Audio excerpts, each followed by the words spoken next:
हां मित्रांनो, आता आपण पोचलो आहोत बागमंडला जेटी. हां, ही आजच्या दिवसातली आपली दुसरी फेरी आहे.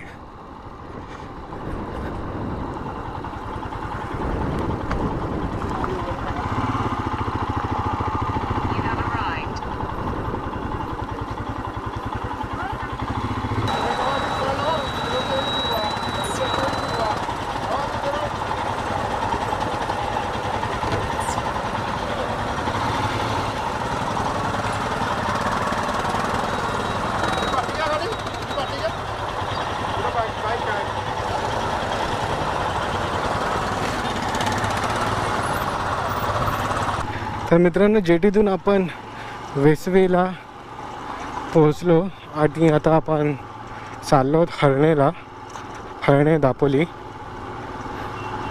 आणि आपल्याला तिकडे हॉटेल शोधायचं.